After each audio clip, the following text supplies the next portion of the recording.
can you promote our event? So, why don't you promote us, you know, like, they want us to promote them, but we see the comments they write about us, or, you know, we just stuff like, come on. Put the politics in, especially in the Australian vegan community.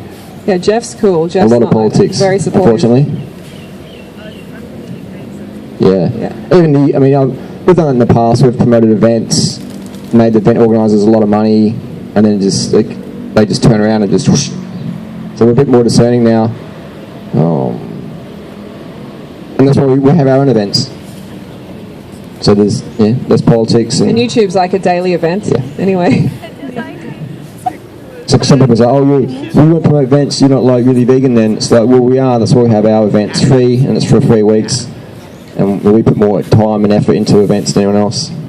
In terms of like being there to answer the questions, up the mountain every morning, etc., etc. Free event. Even though no one has questions. Really? Oh, we got some. Did you get some oil in the end? Or still waiting for me? I still keep forgetting. Well, we were just eating in a vegan restaurant before this, and this lady who sells like natural insect repellent, like she just started talking to me. So I was like, how long are you in Thailand? And she's like 15 years. So I was like, what brought you to Thailand? And she's like, well, I had cancer and I wanted to come here to heal, and it's at a vegan restaurant. So I was like, oh, did you go vegan? Did you go raw food? Like, how did you heal your cancer? And she said, no, veganism is the worst thing you can do for cancer. You have to, like, it's all sugar. You have to block out all the sugar. 8 weeks, no sugar, and cancer's gone.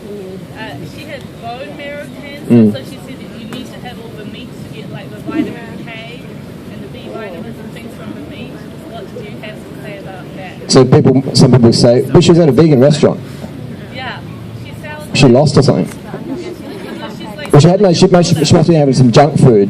On a junk food day, she has vegan food, maybe. Well, no, I asked her what she eats, and well, she eats like organic eggs and some organic meat. So she was vegan when she got cancer or something, maybe? She was vegetarian. Yeah, vegetarian, yeah.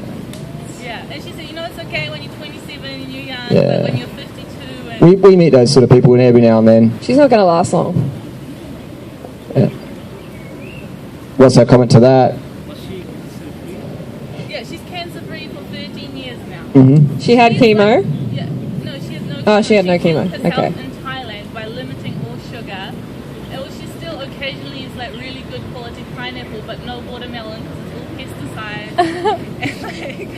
and who knows? I've met people who said they had cancer, but they just self-diagnosed. So, it depends, and then it becomes identity. I cured this disease, but they never really had it officially to start with. She may or may not have had it. It's hard to make a generalisation without knowing someone pretty well. But on that whole sugar feeds cancer thing, we can comment on that. The immune system runs on sugar. Anyone can look up glucose-induced phagocytosis. So your immune system runs on sugar. So to not have sugar means you just fuck your immune system, But yeah. Do you personally know people that have had cancer and went on vegan? Clinically diagnosed, said, look, you got cancer, this is stage 4, sort your stuff, get all your finances in order, you're checking off the planet. They're like, no, I'm not going to check off the planet. And they change their diet, go high carb vegan, cure their breast cancer, ovarian cancer, whatever. I did a video on it as well. I did a video that you can look up. Yeah, Chris beats cancer. There's heaps of people out there. And there's the cases as well where cancer just goes into remission. Someone doesn't even do anything, it just goes into remission. Or they do chemo and it goes into remission. Or they just nothing, There's a lot of variables there. Do you think we can actually have control over cancer, like pure control? For sure. Yeah, if we go on this lifestyle and we, generally get exercise. Switch it on and off. Stress as well is a big one, and late nights, and maybe maybe Wi-Fi. Maybe someone's really eating really healthy. Maybe I'm just cooking myself all the time with Wi-Fi because I'm on the internet so much. I wouldn't say it's healthy. The amount of electromagnetic radiation we have, the high-speed broadband Wi-Fi, just from your MacBook straight through your head into your iMovie export. So who knows how healthy that is? I don't think it's healthy. Mobile phones, things like that. It's just So a lot of variables, a lot of factors indeed. but you'll meet all sorts of people with all sorts of claims, and it can make it confusing. But a no sugar life, it just fucking makes no sense, you know. It's impossible. It's just impossible. Just to do with the cancer, there's a guy who won the Nobel Peace Prize. Yeah, Otto Warburg. Yeah, and he said that everyone who had an alkaline system, Bingo. yeah, Bingo. everyone who was acidic had cancer. Nobody with an alkaline Yeah, system. And what's the most alkaline food? Fruit. Max Gerson, the Max Gerson Clinic, you know, almost a pure sugar diet. Beetroot, apple, carrot juice, almost pure sugar. You know, no animal products, no avocado, no salt, just almost a pure sugar juice diet. And he had the most reversals around with lupus and cancers. So good luck. Gerson therapy, high carbohydrate diet. Just almost as much sugar as we're eating. Just juices.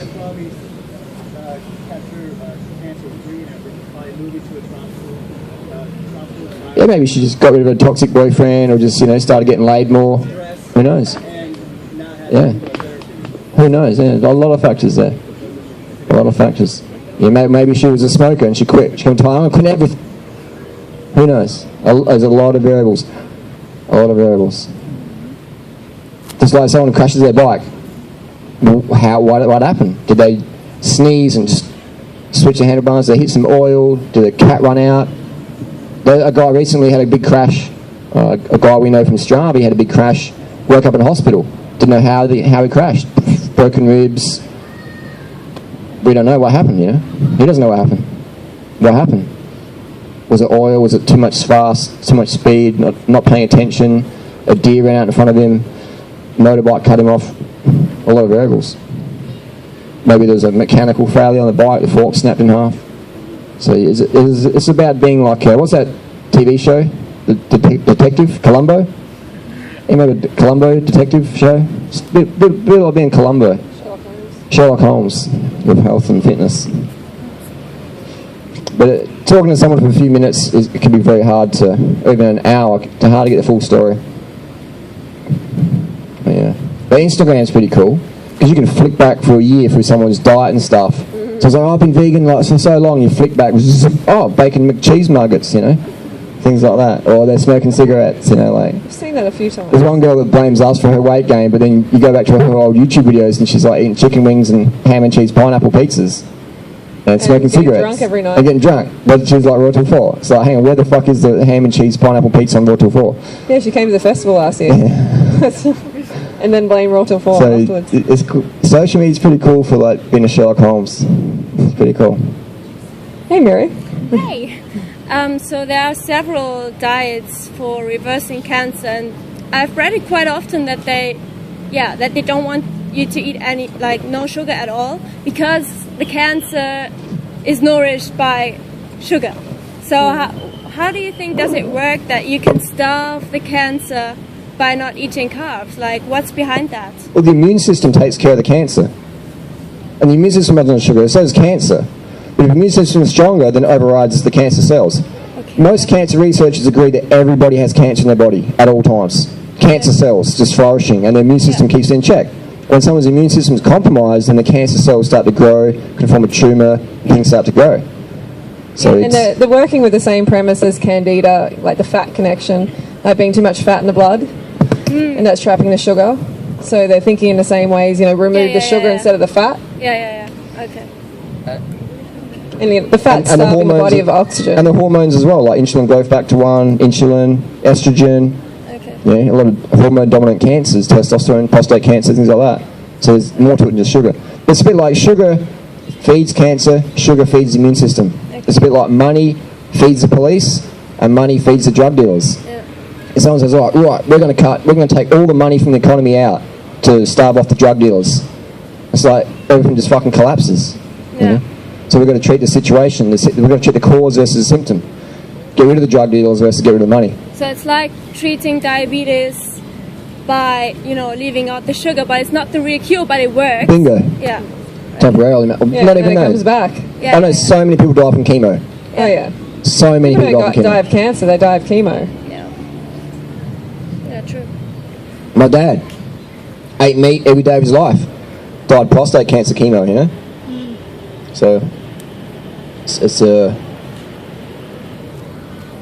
talking to someone at the restaurant about B12. He's like, oh, yeah, go watch B12, Harley.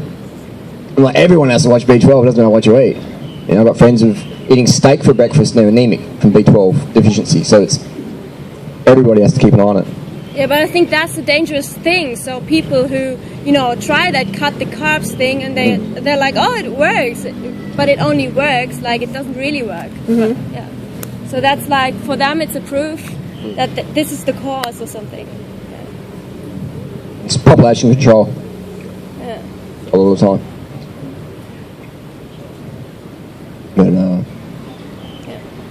But I've known people who've reversed cancer, clinically diagnosed cancer, lose weight, feel heaps better.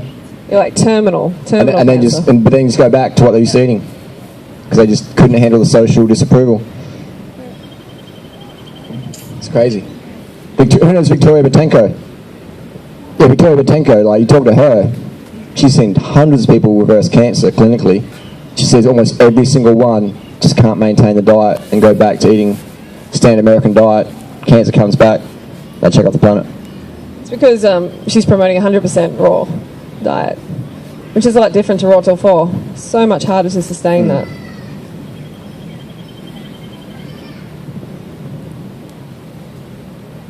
Just a track up the back there.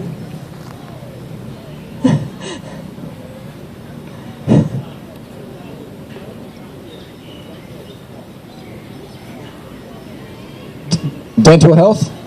We've talked about it a few times, but how have I found the dental health the last few years? I'd say all the cracks and chips catch up. You know, when you're in your teens and 20s, you're sparring without mouth guards, you're cracking teeth, you're literally spitting little chunks of teeth out. I am. You know, so let's get back into it. I remember doing that after a few beers. And I was like, oh, he's a hard cunt, you know. Just every single one of my teeth cracked. Just smashing down hot coffees, just getting stress cracks in your teeth, microfishes. Not flossing for like 20 years. So my teeth, okay. They're better than my dad's teeth. When he was my age, he had every single one of his teeth removed. My mum, mouthful of mercury. I don't have any mercury. I've got fillings, but no mercury. So my teeth are alright. But I wish I was born with better genetics in my teeth. My dental arch is very crowded, and my bottom arch is like that, so they're more prone to intercostal cavities, things like that, because your teeth just get squashed together, and they're just grinding all the time. And my overbite as well. Eventually wore my front teeth down so much, it's like a rat. So I got crowns put on. So yeah, one option would have been to break my jaw and to wire it back and set it so I had a better bite. But I don't want to do that, so I just got crowns instead. So yeah. Yeah, my teeth have been good. I've had 2 fillings in the past 8.5 years on this lifestyle, and way better than before this lifestyle. My teeth are. I used to have a lot of sensitivity. They're great. They're way, way better. I do have mercury in my mouth, unfortunately, from when I was younger. Had a bunch of mercury fillings put in when I was like 6, 7, 8 years old, which I probably didn't need. Were you raised as a fruitarian? No.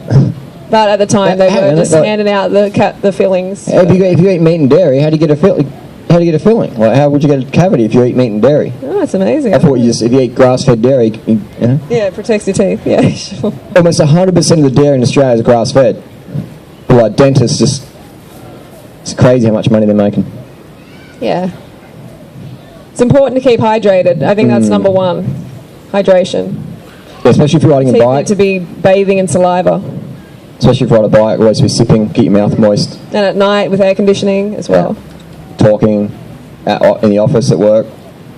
Fruit's good for your teeth. Ripe, fresh fruit is really healthy for your teeth. Don't let anyone tell you otherwise. It's bullshit. The other things that people are eating, the dehydration factor, that's what's causing the acid to attack the teeth. Or unripe fruit.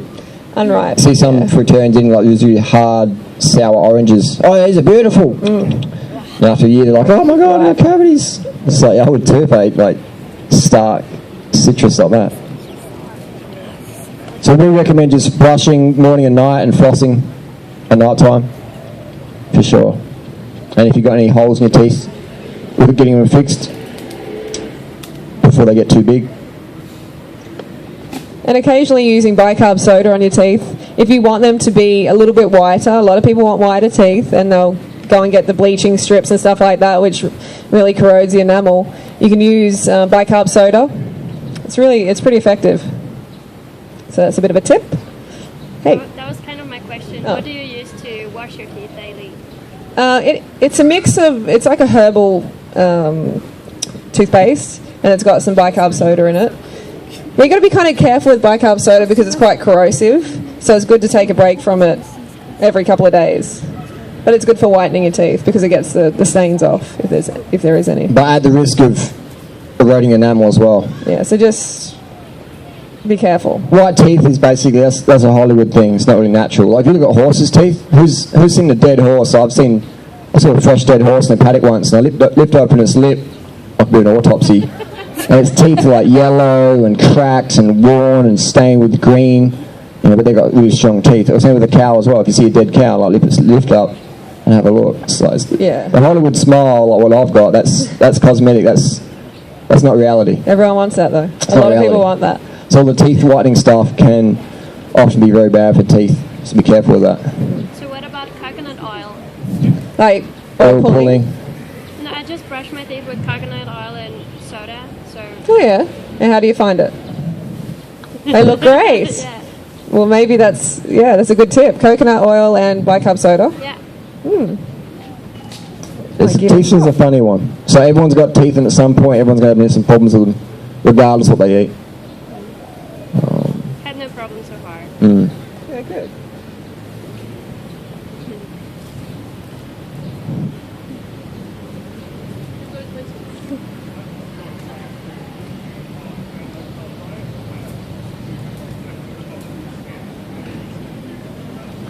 And you have loose skin now? Yeah. How much did you lose? 11 stone. What is that in kilos? 66 kilos about. Is that 66 kilos? Yeah. On a low carb diet. And how long ago was that?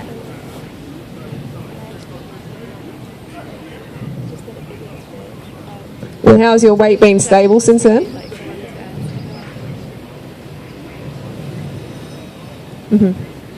Yeah.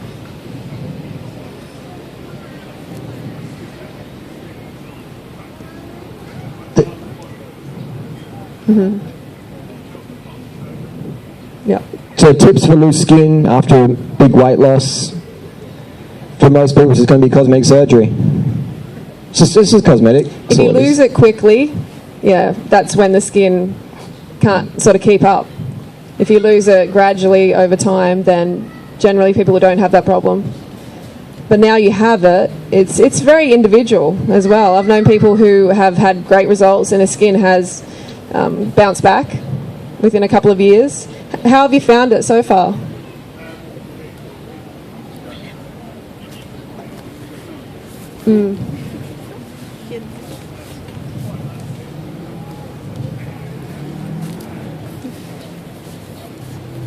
Yeah, so it doesn't get in the way for you or anything. Yeah. Well, until you can't put up with it any longer, I would just keep, waiting and seeing how it goes. Seeing how much it bounces back. Give it a couple of years. See how you go. Be active. You're active. You look fit. Yeah. Give it a couple of years and see how you go. You run back. Yeah.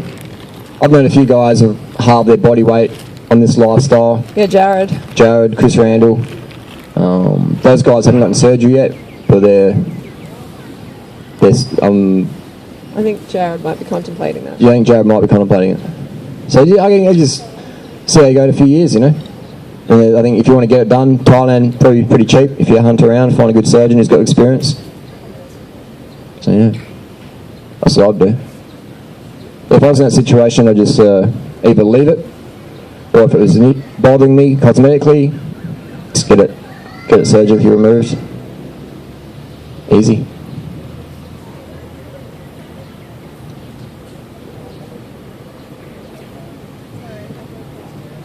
Have you guys already discussed air pollution, here?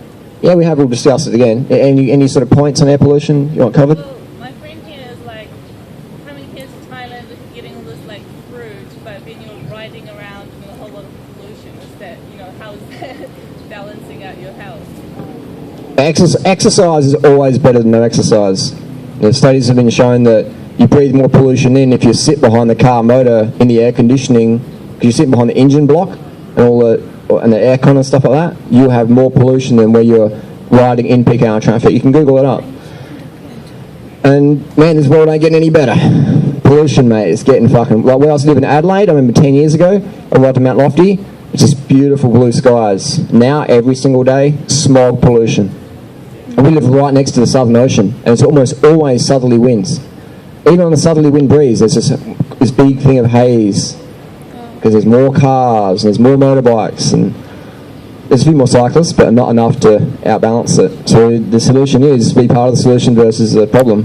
Ride a bike. I'll ride a bike anywhere, just to set an example. Even if it means I'm risking my health or whatever. I could go and retire in North Queensland forest or whatever and be away from everything. No Wi-Fi, pure water, no pollution. I could do that, be healthier, but wouldn't be getting anything done. So for me, I'd rather sacrifice my health for a greater cause than worry too much about being purist. But that's a common one that do the gets best up. you can. My mum says that. She's like, oh, you're in traffic, I can eat my meat. Don't talk to me about health. That lady with the cigarette yesterday said that to us. So, yeah, it's, I mean, like, when you go to... Have you been to China? Like Beijing? Who's been to Beijing? Like, is it fresh air? Yeah, it's insane, man. Like, I was like, what, is it going to snow or something? She goes, the girl was like, at the airport, she goes, this is how it always is. This is almost a clear day. It's like crazy. You get if you're a bike racer, because if you get 200 metres up the road, you really can't see where you are. Or if you're a criminal or something like that, run from the cops. Or an animal activist or whatever. Just hiding the smog. Like 7 billion people and booming. And more money means more and more cars. Like in Thailand, cars is just going crazy. In Asia in general, riding a motorbike, riding a bicycle is poverty, motorbike next level poverty, having a car, that's the goal. So I've seen people drive their cars just to 7-Eleven and park it, even though it takes them heaps longer, but the status symbol of having a car instead of a motorbike or bicycle or walking is better for them. Leave it running with the aircon. Yeah, leave it running with the aircon for like, or whatever, they're talking to their friends inside. So it's just not getting any better, unfortunately, realistically. I mean, this movement's growing, but not enough to really outbalance the insanity. I don't feel like it's affecting my health negatively. Just riding up the mountain, getting that relatively fresh air every day is fantastic. I think it's counterbalancing it quite well. Yes, this is crazy. What's the amount of pollution out these days? Alexander's got a question. What's the view on detox? Love your accent. We're always detoxing every minute of the day because the liver's always working, kidneys always working. What's our view? Lymphatic system's going. So the body's always detoxing. So detox that's a pretty big word. It's a constant state. It's a big umbrella.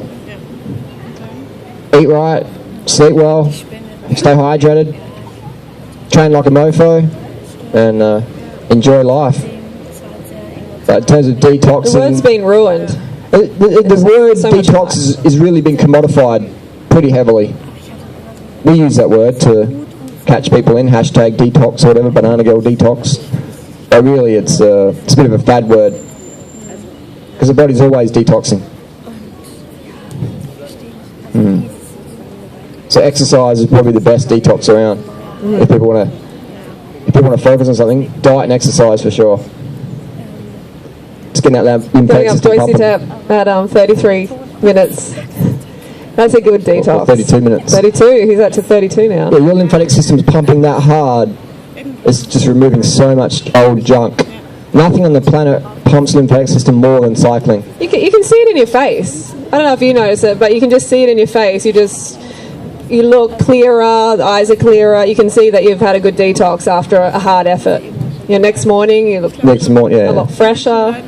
Maybe not immediately after. Depends what you had that night, but yeah. But generally, yeah. But you can feel it. You can feel it. Sweating. The sweat. It's incredible. Everything's accelerated. Well, I had a Colon's more efficient. I had a salty meal last night, and after 20 minutes on the bike, I couldn't even taste salt anymore in my top lip. just pushed it all out. Just one little bike ride. It's nuts. So definitely Ali's got a sport. question. Earlier we were talking about future and like the expanding vegan movement. Also, there's like expanding other movements like paleo movement. Low carb, paleo, yeah. Cocaine, yeah. Nuclear weapons. Like more automobiles, like you were saying. Yeah. We're fucked. Yeah. Where do you see the world in like 5 years? Fucked. I said vegan. Harley says fucked. Critical mass. That was the term I was looking for. Critical mass. Yeah. I don't see any hope really. Come on. Just to play good cop, bad cop. What about a critical mass? If we reach a critical mass and people just become vegan, they suddenly do without even communicating about Us it. humans, we've got too much ego. We've got too much vanity. I mean, the vanity card's good, but the ego, like, I fucking dominate animals. Fuck that dog or cat or rat or cow. I fucking dominate that. You know, I didn't get to the top of the food chain to eat fucking rabbit food. You know. So we've got that. We're dealing with those sort of guys in power. They've got the buttons on the nuclear weapons. You know. The biggest terrorists on the planet have got their finger on the nuclear weapons in the US, Australia, etc. So we're dealing with that level of like redneckism, 10th level redneck, incest, inbred, political puppets, just fueled on $10,000 strippers and high-grade Colombian cocaine at their business meetings. So we're dealing with that, and those people don't want to be out of power, and they're in power. And they would rather fucking drop nuclear weapons and everything than lose that power. Do you know the 12th monkey story? 12th monkey story? Yeah. Tell us, Australia. No, I already tried before. About the monkey putting the sweet potato in the water and it was salty and enjoying it. But that's monkeys.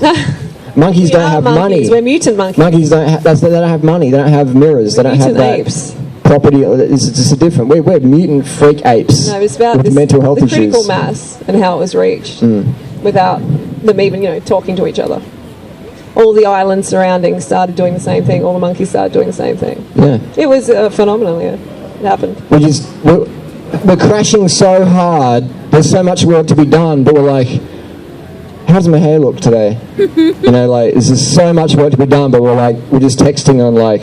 What's the best way? What's the best way to see it though? What are you doing? The best way to see it is just fucking get on social media and troll hard. You got to see some hope. But for me, the hope is just making every second count. If I see the world as a plane crash, I'm looking out the window. We're gonna fucking hit the land any minute, and I'm like, well, fuck, I'm gonna just upload a few more YouTube videos before I die. Other people are like, fucking give me the cocaine, fucking let's go, whatever, do this crazy shit. I'm like, no, I'm uploading. 54% exported. Come on, hurry up, I'm almost about to crash. That's what I'm doing. Just feel like I'm doing something versus nothing. But I see fucking zero future for humanity. The speed that veganism is spreading is this insane with social media since the internet's it's awesome. But it's again. So we don't know. In another 5 years, it might be just exploded, like absolutely exploded. It will be exploded, but we have China and India, and they want the Western lifestyle. They want the Western lifestyle. They want the cars. They want health and slimness but they got to go for the bullshit to get there. They want the money. I'll see it, man. You got to get to a certain level before you realise this all fake shit means nothing, and then you go, well, what really matters in life? I used to wear the gold watches and the fucking $100 perfume and all that shit, and it's just once you get to a certain point, you realise that's just all a facade, means nothing. What matters is helping their planet, helping the animals. So you got to get to a certain point. That's why we need to get bigger on social media, bigger and bigger. Everyone needs to chip in. All the vegans.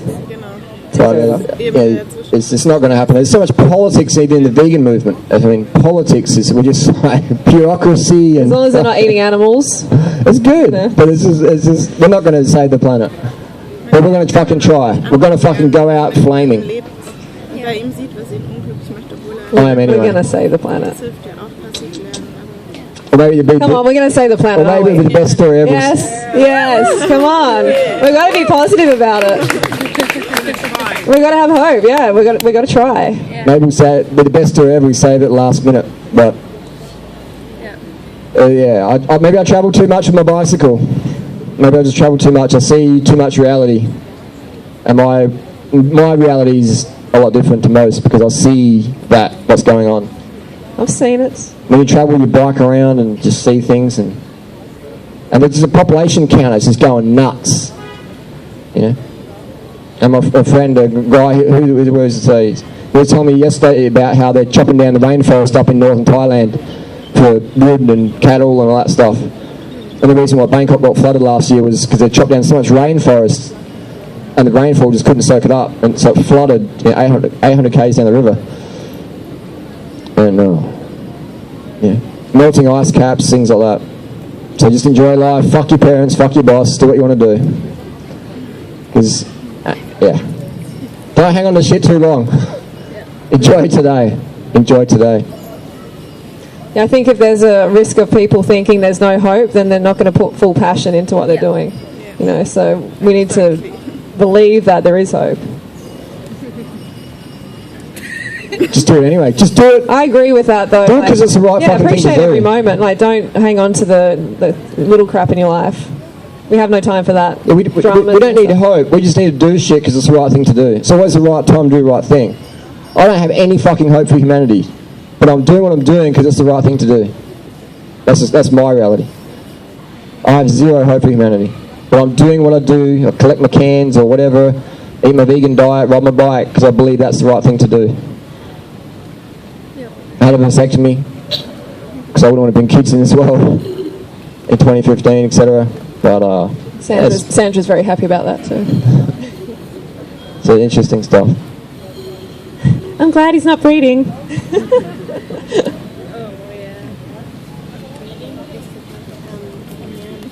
It is full on. Next question. Or maybe an upbeat one. Let's talk about rainbows and fairy corns.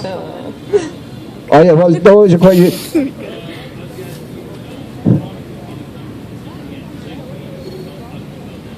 How long did it take me to come to the point where I wanted to have a vasectomy?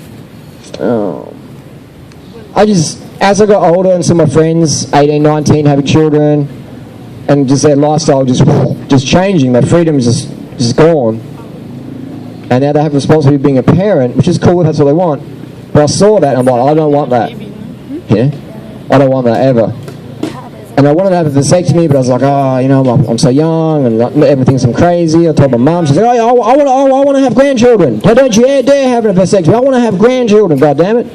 I was like, fuck, so I can't trust my mum. And I told my grandma, she's like, no, you got to have children, you got to have children. And it's just what you do, you work and you get a job, you get a house, you have kids, Fuck, breed, die, learn, do it, and consume.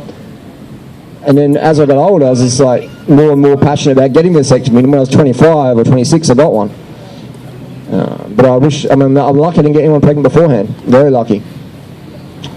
Very lucky. So I realised pretty early I didn't want to have kids. I didn't want that lifestyle.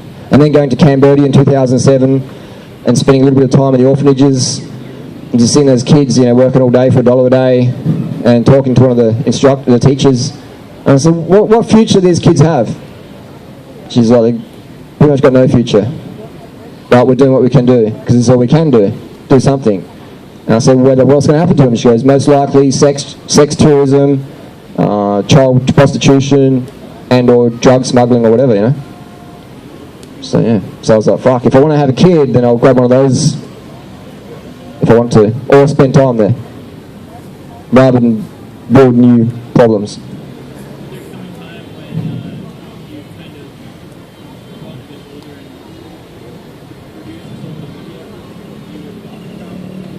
Would I ever adopt a child? Maybe, but I don't really like that lifestyle. If I wanted to have children, if one day I woke up, I'm going to have kids, I'd go and adopt, or be a foster parent, or go and help out I've got plenty of friends, single parents, who just love me to take their kids for a week or a month, so they can catch up with the sleep, or save some money or whatever, So how many people know single parents out there? You know a single parent? Or you know a single parent? Everyone knows a single parent. So they need the fucking help. Because they're raising the next generation. And if you're a fucking single parent, you can't raise your kids properly because you're so tired or poor or undercarb, that's another generation we're breeding up. Of just kids with no direction, focus, guidelines, because the parents are overwhelmed. Understandably, because having kids is like the hardest job on the planet. Right? Dose a tep 20 times in a row, fucking easy. Having kids, That's hardcore. That's for life. You ride 500 Ks in a day, that's only one day of your life. The kids is like epic. So I understood that. So didn't Patrick just get Patrick one? Clark, is Patrick here? Patrick Clark? He just had a vasectomy. I thought it was 600 baht. He said it was 1100 baht. And get this, he rode his bike to the surgery, he got the vasectomy, chucked his bike in the ambulance and gave him a free ride home. So he didn't have to ride home. That was good. So, yeah, guys, if you do get a vasectomy, don't ride home. I know I did that, but that was pretty stupid. It was really cheap too. 1100 baht. It's like, So what's that? 40 bucks. Get your nuts chopped. stop saying that. You know, like, you really want to encourage people to do it. Or I get not? like a chopping board made out of coconut wood. I get a rusty meat cleaver. And it's like, Yeah, no one's getting one now. no, it's very. It's probably one of the most common surgeries in the world. Very simple, very straightforward. And a lot of the surgeons here are very experienced. Bottom line, vasectomy, just find someone of experience. It's great. Sex is good with a vasectomy. Just no worries. So riding down a hill, riding down Doris Tep, you can't crash. If you do crash, the road instantly becomes all those bouncy castles. And just like bounce from side to side, you know? No risk, no worries. Go full gas. Anytime you want. Hashtag vasectomy life. So yeah, it's good. And no toxic hormones or IUDs or all that stress and stuff. It's good. Easy life. 30 minutes of inconvenience for a lifetime of stress-free, child-free living. Patrick even got a selfie of the staff. Yeah, so you got a selfie with the surgeons. staff. That's pretty good. Again, this is just my reality. Often people are going to disagree. Oh, no, Harley, you're wrong. Like, having children is the best thing ever for my life. Cool, that's fine, you know, that's fine. That's your reality, that's good. But for me, my reality it definitely wasn't the ticket I wanted. And I know a lot of people, my friends who've had kids, they're like, fuck, man, I didn't know it was going to be this hard. You know, I didn't know it was going to be this hard. Well, we can't do nothing about it now. Other than be a good parent. But it's epic. Women's bodies changes, their energy changes, hormones change, guys' hormones change. The studies show that when a man has a baby, his testosterone levels drop. So he's more like caring and, you know, sticks around. A lot of guys don't know how to handle that low testosterone, and it was like, oh, I was like, you know, look it up. Hormonal changes after birth. It's pretty fine. I know one guy, he already had teenage children, and then he got his girlfriend pregnant. She never had kids before. She was younger than him, and when the baby was born, she was just really overwhelmed with how hard it was. She ended up literally in the mental ward for many months. I'm not sure how she's doing now, but she just totally just melted. It's crazy. So a lot of people don't understand. They've got the hormones running. The hormones are going. It wants to fuck. It wants to have a kid. But when the reality kicks in, well, nature gives the hormones to keep breeding. But then reality... What do you think about not putting any food in your system before the previous one is not digested? Like, I was working in a vegan health center. I think it was like more like starch solution style, and they were really treating cancer and everything. I saw it by my own eyes. And yeah, and they said it's one of the most important rules that you are kind of not putting anything in your system, like nothing what contains calories, before the previous food is digested. How do you quantify digested food? And eliminated, or? No. It's Just like, digest. they would say like Into the colon. fruits will take 1 hour, vegetables will take 2 hours, and like whole meal will take 5 hours. It's impossible for them to say that objectively, because someone like myself has a very fast digestion because I'm more active. But if I'm sitting down, not doing much, my digestion slows down. Or if you're eating like fatty things, or if you're dehydrated or stressed. Like their rule was 5 hours. Yeah, that's and nah. I was starving. Like if I have that's why it was like RawTill4 works for me. Like because I can eat all day, like because fruits are all the time, and then I eat my cooked food in the evening, and then I'm happy and I go to sleep. Yeah. And I don't need to wait those 5 hours. But I remember I was watching the time. Okay, 1 more hour. But it was like, and This is like starch solution. starch solution. Where was it? At It was a festival? Portugal. Oh. No, it was like a health a health clinic. But what I noticed that if I eat, like for example, rice and I don't know, like whole meal, and then I eat again after like let's say hour, yeah, I would say that my digestion is not so good if I would wait till the moment that it's already like not in my belly anymore. It's already somewhere more down. Like, what do you think about that? Food digests the quickest. Yeah. because of the high water content. But then you could have like durian, but it won't digest as fast as if you had like a rice soup. If you got rice, made a soup and put it in a blender and drunk that, that's going to digest almost as fast as fruit. Or maybe some people have like a tofu burger with like dry bread and they're chewing that down. They've been talking with their friends at the restaurant and they're just chewing this dry burger. They're like swallowing it down. It's this dry thing in their stomach. That's going to take a lot longer. But they've got that tofu burger, put in a blender, a bit of water, soup, drunk the tofu burger. So it's cooked food, but it's different. So water content is a big one. You just don't need to worry about that on RawTill4. You know, fruit for breakfast, fruit for lunch. Yeah. Just in general, if I'm having like cooked, let's say, sometimes I'll have cooked breakfast. So would you wait, like just in general, doesn't matter, maybe it'll take 1, 2 or 3 hours, but would you suggest to eat the next meal when the previous is digested? Depends on what you're eating. What's the next meal? If it's fruit, then it's going to catch up anyway. Yeah, I prefer having a fruit before, generally. But would you eat like... Food combining is important. Yeah, like would you eat like let's say rice, and after 1 hour again rice? Would you feel good? Like, Well, if I ate rice and then had to eat again an hour later, I didn't eat enough the first time. Yeah, that's what I mean. Like it's better to be like bigger meals. Bigger meal. Yeah. Not just a snack. So you don't have to think about food all day. You know, you just have a nice big meal. You can go another 5 hours or however long before you think about it. They said that you just take a big meal, that you wait those. It was like 5 hours. Yeah, but we don't believe in that whole like waiting a certain amount of time. It's when you want to eat again, you eat. I also noticed that some people whose metabolism is much faster. Exactly. Already. Yeah. Like this. Yeah, they should be eating. They're lowering their metabolic rate Their there. belly is already. Well, maybe they got kids and they're like just burning through more energy because when you got kids, it's a lot of calories. So I think that the whole time thing is a pretty grey area. There's room for movement there. Whenever you deny your hunger, you're doing damage to your metabolism. Every time.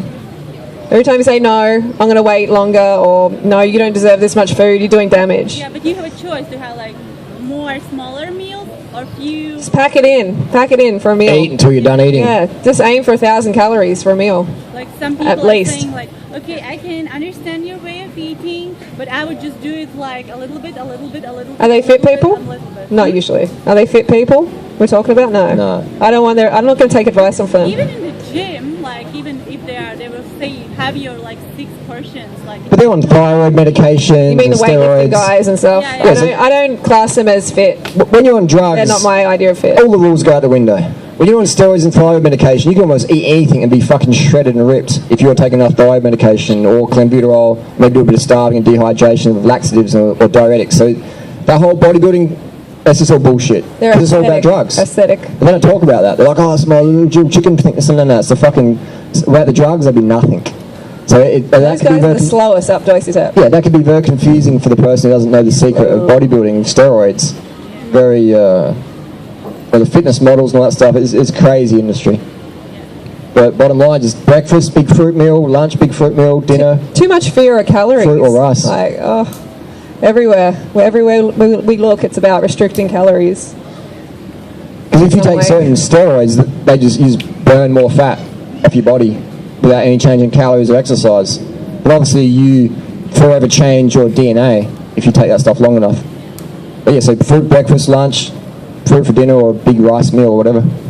Yeah. Eat enough so you're satisfied. Or it doesn't, because you're fruits and then you don't have this problem.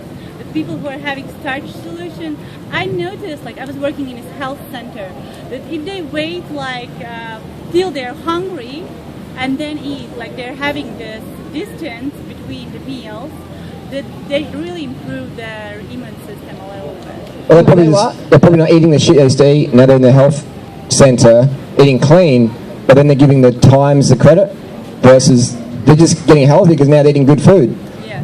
You know, that's the issue. Like, a lot of people do a water fast and go, oh, I cured myself. It's like, well, you're not in your stressful job with your stressful partner eating your shit.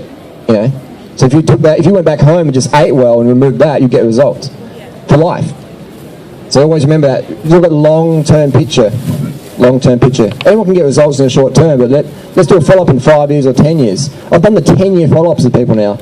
You know, 14 years vegan. So I've known people who started with me or who were against me at the start or whatever, and then 10 years later, you see where they're at. It's pretty cool. I just noticed that I feel meals, not with 6 meals. Even Yeah, I feel better with 3 meals. Even RawTill4, I could have like I don't know, 5 fruit meals and then 1 cooked meal. I feel better with like 3 meals, not 5 or 6. Moral of the story: don't take advice off unfit people. Or people on drugs. You know? Or people who don't disclose what they really do behind the scenes. Where's their 30-day food vlogs, what I eat in a day for 30 days on YouTube? Or where's their videos all year long showing how they look? Or their blood tests or sporting performance on Strava? Yeah, a lot of those people are sedentary, and it's just not healthy to be sedentary. Or they recycle the same photo for like less 7 years. Yeah. So there's a little tricks of the trade out there. I take advice from the people who are most transparent. And we try and be transparent with our lifestyle. Why do we feel better on 3 meals, not on many meals? Just because we're letting our body to rest, right? Yeah. I think the stomach's designed to stretch big. Some people say you shouldn't eat more than a handful of food at one time because the stomach is the size of a hand. That's like saying you shouldn't ever take a shit because your sphincter's like that and your poo's like that. So just cut your fucking colon open and have a colostomy bag. Or it's crazy stuff. You got to like reach that satiation point. You know, there's satiation hormones that are released when you distend the stomach wall. So you've got to reach that point to get the message to the brain. So that's why it feels good when you reach that point. Yeah, when you don't, it feels shit. It's like, you still think about food, you know. If you want something sweet after you save your meal, you didn't have enough fruit beforehand. So I have to have sweet for breakfast, lunch and dinner, and then afterwards I have the savoury. So before a rice meal, I make sure I've had enough sugars that day. Simple as that. It's good. Yeah, the whole thing, don't eat more than a fistful of your food because the stomach's only the size of your fist. It's like saying don't breathe. Don't breathe because your lungs might burst, you know. Or if you're a guy, don't get an erection, just have a limp cashew. Because if you go like a... That's going to work. It's like your cock will explode or something. Like there's all sorts of theories out there. But I think that don't eat more than your fistful of food at any one time. That's like, that's crazy. So it's 6 o'clock now, I think. Those lights there. Alright. Mum said she wants to encourage people to get them because they're really cheap. Because they're not using lights on their bikes. There's some lights Lindy bought. If you don't have lights, you can buy these from the bike shop. Where do you get these from, Lindy? $2 shop. It was $2? No, they're $5. So little lights like that are handy to have on your bike if you get caught out at night time. It's cheaper than getting hit by a car. So go to the $2 shop? Cheaper, yeah. Got another question? I think it's 6 o'clock now, is it? Or 6 o'clock. One more question. Let's have another question. Durianriders. So? What about like the theory that the more you exercise, the more oxidative stress you get and you age quicker? Well, the age quicker thing comes from generally the decreased body fat. So if someone says, oh, look, Durianrider, I look at your videos from 5 years ago, you look a lot older. I do because I'm just like, so much leaner, you know. If you look at my early videos, I was sort of just puffy, skinny just fat. unfit. You're skinny fat. Compared to what I am now. My fitness from 10 years ago, or 8 years ago, you know, I used to run a 10K in like 40 minutes 30. 40-30. That's my marathon. That's slowed my marathon pace now. Now I do like a 10K, I could probably do it high 33s on a good day. So the leaner you get, the more old you look. Especially after over age 25. That's why you see pro cyclists. So they're so fucking lean, but they look older than 25 or whatever, because they're just 2%, 3% body fat. There's no fat filling out the wrinkles. Like my mum doesn't have any wrinkles on her face, and she's 68 now, because she's clinically obese. You know, so people like she has a flawless face, except for being obese. So the oxidative stress, that can occur with people who are overtraining, going crazy. But then you can't really sustain that very long before you get an injury or burn out. So if someone wants to not get any wrinkles, don't do any sport Don't leave and the eat a house. high-fat diet and get obese. Because when you're obese, it just pops Don't have everything an out. adventure lifestyle. Don't really live. Or just crank the Botox. Crank the Botox. Crank the Botox. Botulism injections. But yeah, I get that all often. Oh, I look so much older. Yeah. So people, oh, don't cars make you You fat? need to run the Botox. Cars make you fat? Like, you look too lean, like too skinny, you look too old. It's all good. But yeah, if someone wants to keep a youthful face, don't do any sport, and just eat as much fat as possible. Get obese. Because like, who knows that guy Boogie298 on YouTube, the obese guy on YouTube? His face is like, he looks really young. because he has no wrinkles. He's like 400 or 500 pounds or something. Very interesting. I don't think he looks that young. Really? Is that? Think he looks young? There's no wrinkles. There's no crow's feet on Boogie. Still looks aged to me. But yeah, I know he's. He doesn't have a crow's foot. He's got a hippopotamus gut. It's cute. I bought some new wheels today. They're pretty cheap. They're like $2,000 in Australia, and they're only $1,500 in Thailand. The Mavic Serum SLRs. There you go. Couldn't resist. Got a deal. Got a deal. Thanks YouTube. Thanks McDonald's. Got to spend $1,500 in local bike shop. All right, so 7 a.m. tomorrow. Do a time trial, or just go up easy, as per usual if you want. We'll be up there, and tomorrow, and for the rest of the festival here at 5 p.m. And Saturday, Dorrington on 200k ride for those who want to get blown up on the hill. All right, enjoy. Thanks for coming. Have fun at dinner.